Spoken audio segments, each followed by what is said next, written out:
Hospital rooms can be drab, depressing places. That's why it's a thoughtful and helpful gesture to send patients gifts to cheer their spirits. In fact, many psychologists believe there's a healing power in gifts like these, along with, of course, personal visits.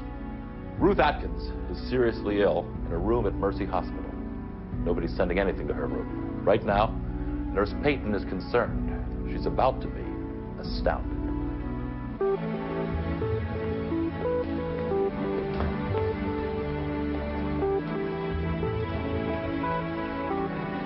I never wanted to work in one of those sprawling medical centers where the patients were only referred to by their room number or by their insurance company billing ID.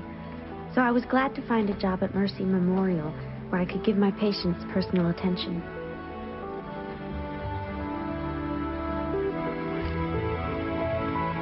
One of those patients was Ruth Atkins.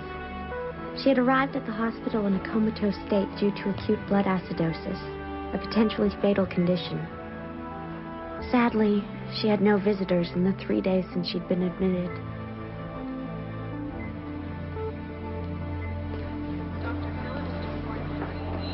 How's Mrs. Atkins doing? Oh, she's not getting any better. Her blood pH levels are down and her blood pressure's extremely low.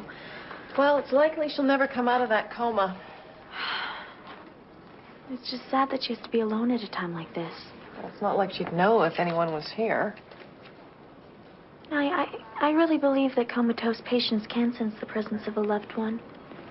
Well, then you'll be glad to know. The hospital's been able to locate Mrs. Atkins' son.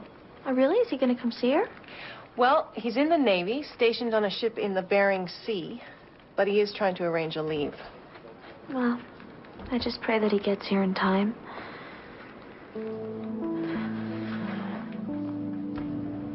It was later that same day when I saw a man visiting Mrs. Atkins.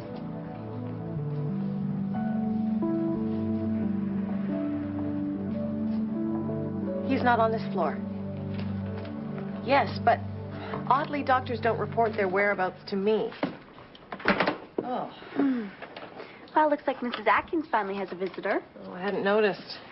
The hospital community liaison might have notified Mrs. Atkins' church. Yes? Yeah, he must be her minister.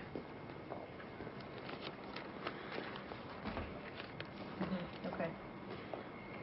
Huh. Looks like Mrs. Atkins' blood pressure has improved. With Mrs. Atkins' particular illness, it was unheard of for a patient to experience such sudden improvement. The doctors couldn't explain it, but I was grateful just the same. It may have bought enough time for her son to see his mother one last time. As it turned out, Mrs. Atkins' improvement had been temporary. Her vital signs dipped back down during the night. The prognosis wasn't promising, and her son hadn't arrived yet.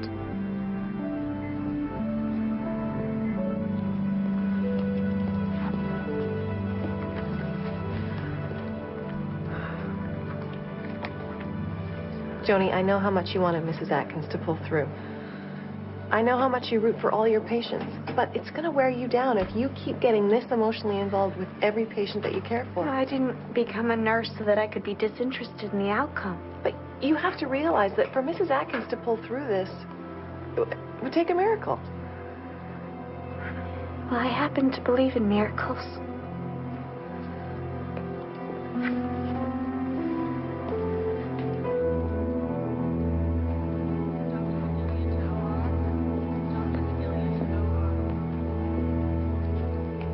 Deep down, I knew the senior nurse was right. I shouldn't hold out hope. But then, just as before, Mrs. Atkins' condition suddenly improved. The man continued to visit her regularly, and with each visit, Mrs. Atkins seemed to get better. Eventually, she came out of her coma, baffling the doctors once again. When her son arrived, we were able to greet him with the best possible news. His mother was headed for a full recovery. They want to keep an eye on me a little longer, but they say I'll be able to go home soon. Well, it looks like you fooled all those doctors. They didn't know my mother was made of such tough stuff.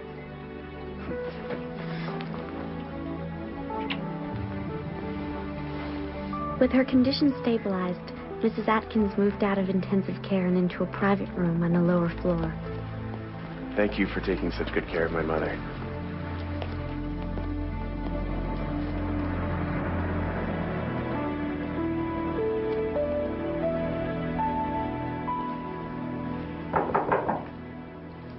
Joni, come in.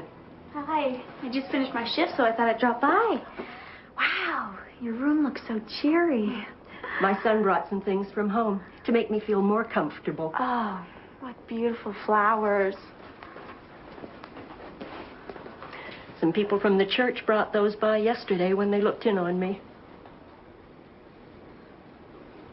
Oh, that reminds me. I stopped by because I found your Bible in your room in ICU. How on earth did it get there? Oh, I think that your minister left it there. My minister? Your visitor? It's a beautiful Bible. My husband gave me this Bible. We used to go to church every Sunday. Here's a photo of us taken on Easter a few years back. Oh, this is your husband. He has such a warm and comforting smile. I thought he was your minister. Oh, heavens no. Martin was never in the clergy. He was a building contractor. Until he passed away 2 years ago. But that man who was just here. You're the first visitor I've had today, dear.